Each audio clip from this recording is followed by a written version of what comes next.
और सबसे बड़ी बात जो निकलकर सामने आई है, जो भगवंत मान बोल रहे थे, लेकिन बांग्लादेश और भारत में एक अलग यहां पर सिस्टम भी है।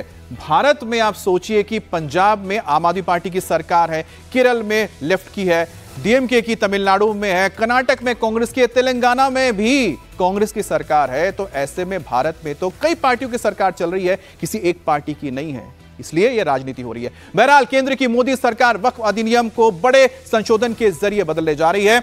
जहां आज वक्फ बोर्ड संशोधन बिल लोकसभा में पेश होगा, सूत्रों के मुताबिक वक्फ बोर्ड पर लगाम लगाने के लिए बिल में 40 संशोधन किए गए हैं। वहीं विपक्ष ने वक्फ बोर्ड बिल को स्टैंडिंग कमेटी को भेजे जाने की मांग की है, यानी कि अगर आम सहमति नहीं बनती है तो फिर सरकार सिलेक्ट कमेटी को बिल भेज सकती है। अब कानून में बदलाव से किसी भी संपत्ति को वक्फ बोर्ड घोषित करने का वक्फ बोर्ड का अधिकार खत्म हो जाएगा।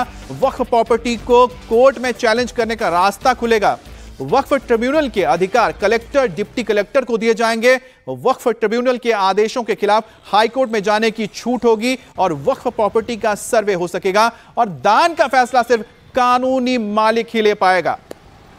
अब इस बिल को लाने के पीछे सरकार का मकसद वक्फ बोर्ड को पारदर्शी और भरोसेमंद बनाना है। देश में रेलवे और सशस्त्र बल के बाद सबसे ज्यादा जमीन पर मालिकाना हक रखने वाली संस्था मुस्लिम वक्फ बोर्ड ही है। इसी संपत्ति को लेकर सरकार की बड़े बदलाव करने की तैयारी है और इस बोर्ड की जवाबदेही बढ़ेगी और मनमानी पर रोक लगेगी। साथ ही बोर्ड के पुनर्गठन से बोर्ड में सभी वर्गों की भागीदारी भी बढ़ेगी और सबसे खास बात है, वक्फ बोर्ड में महिलाओं को भी सही जगह मिल सकेगी।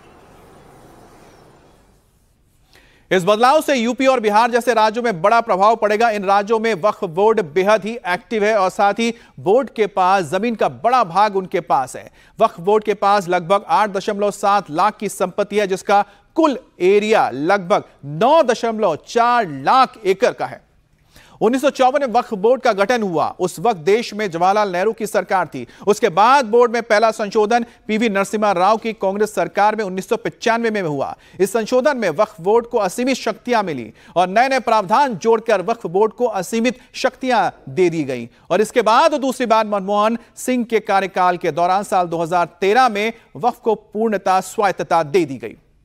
मान लीजिए आपकी संपत्ति को वक्फ की संपत्ति बता दी जाती है, तो आपके पास उसके खिलाफ कोर्ट में नहीं जाने का रहेगा। आप नहीं जा पाएंगे कोर्ट में, गुहार तक नहीं लगा पाएंगे। वक्फ बोर्ड का फैसला अगर आपके खिलाफ आया है तब भी आप कोर्ट नहीं जा सकते हैं, तब आप वक्फ ट्रिब्यूनल में जा सकते हैं। इस ट्रिब्यूनल में प्रशासनिक अधिकारी होते हैं। वक्फ बोर्ड इसी का फायदा उठाता है क्योंकि उसे कब्जा जमाने के लिए कोई कागज नहीं देना है। यानी कि अगर एक बार वक्फ अपनी संपत्ति को अपना बता दे तो फिर उसे वापस लेना नामुमकिन हो जाएगा। और वहीं विपक्ष और कई मुस्लिम संगठन सरकार के इस फैसले का विरोध भी कर रहे हैं। विपक्ष का कहना है कि यह बिल मुसलमानों के हक पर अतिक्रमण है। ऑल इंडिया मिल्ली काउंसिल ने सभी मुस्लिम सांसदों और सभी अपोजिशन पार्टी से वक्फ एक्ट में बदलाव का विरोध करने की अपील की है। तो पर्सनल लॉ बोर्ड के मेंबर मौलाना खालिद रशीद फिरंगी महली का कहना है कि वक्फ कानून में संशोधन की कोई जरूरत ही नहीं है। कुछ लोग गलतफहमियां फैला रहे हैं और ऐसा लग रहा है कि जैसे हम लोगों ने किसी दूसरे की प्रॉपर्टी को पर कब्जा करके उसको वक्फ करा लिया है, बल्कि जितनी भी वक्फ में प्रॉपर्टीज हैं वो हमारे बुजुर्गों ने वक्फ की हैं अपनी पर्सनल प्रॉपर्टीज को। और कोई भी वक्फ बोर्ड में जब प्रॉपर्टी रजिस्टर होती है तो उसके लिए पूरा एक लीगल प्रोसेस है जिसको कि फॉलो किया जाता है। फिर जो वक्फ बोर्ड है ऑलरेडी वो भी बोर्ड पूरा एक डेमोक्रेटिकली इलेक्टेड बोर्ड होता है, जिसमें इलेक्शन के जरिए से उसमें मेंबर्स इलेक्ट होते हैं, चेयरमैन इलेक्ट होता है।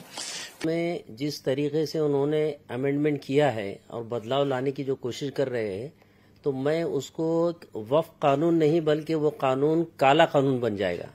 इसलिए कि वक्फ के जो इख्तियारात है, पावर्स है, वो पावर्स छीने जैसा हो जाएगा और जब वो पावर्स को छीन लेंगे तो वक्फ बोर्ड कमजोर हो जाएगा, यानी कि खत्म हो जाएगा। तो ये चाह रहे कि वक्फ की प्रॉपर्टी खत्म हो जाए, वक्फ बोर्ड के इख्तियारात खत्म हो जाए, वक्फ बोर्ड लंगड़ा लूला हो जाए। तो ये जिस अंदाज से ला रहे हैं, मैं समझता हूं कि हिंदुस्तानी मुसलमान कभी भी उसको कबूल नहीं करेगा।